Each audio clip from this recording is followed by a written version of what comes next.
৭১-এর পর থেকে পাকিস্তানের সাথে বাংলাদেশের সম্পর্ক তেমন ভালো না কাটলেও হাসিনার পতনের পর দুই দেশের মধ্যে বাড়তে থাকে যোগসাজশ। আর এবার ক্ষমতাচ্যুত প্রধানমন্ত্রী শেখ হাসিনার মৃত্যুদণ্ড নিয়ে প্রতিক্রিয়াও জানিয়েছে দেশটি। কিন্তু স্বৈরাচার খ্যাত হাসিনাকে নিয়ে কি বলল ৭১-এর স্বাধীনতা বিরোধী পাকিস্তান? বিস্তারিত জানাচ্ছেন শিহাব ইসলাম।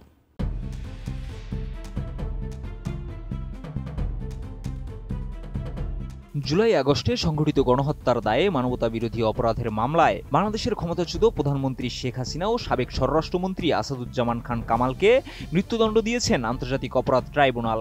এ রায়কে কেন্দ্র করে আন্তর্জাতিক অঙ্গনে শুরু হয়েছে নানা আলোচনা, আর বিষয়টি নিয়ে এবার আনুষ্ঠানিকভাবে প্রতিক্রিয়া জানিয়েছে পাকিস্তানও।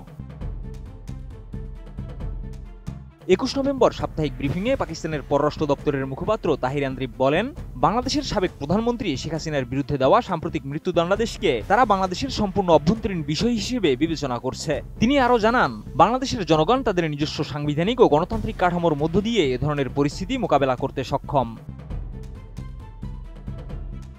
এদিকে রায়কে ঘিরে বিতর্কিত মন্তব্য করেছেন ভারতের পশ্চিমবঙ্গের বিজেপি নেতা শুভেন্দু অধিকারী। তিনি দাবি করেন, এ রায় পাকিস্তানের নির্দেশে করা হয়েছে এবং এটি বাস্তবায়িত হবে না। তিনি আরও বলেন, শেখ হাসিনা প্রগতিশীল এবং তিনি কখনো চরমপন্থীদের সঙ্গে যুক্ত ছিলেন না।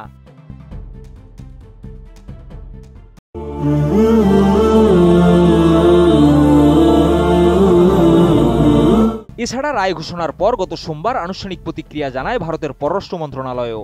বলেন, ঢাকার আন্তর্জাতিক অপরাধ ট্রাইব্যুনাল কর্তৃক শেখ হাসিনাকে ঘিরে ঘোষিত রায় সম্পর্কে তারা অবগত।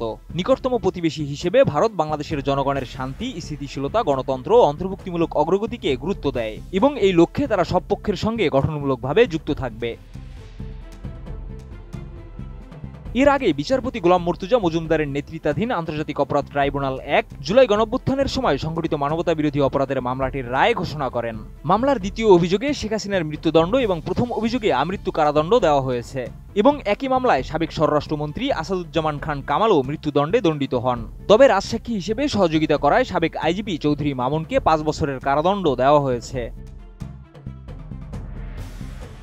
শিহাব ইসলাম, ATN নিউজ।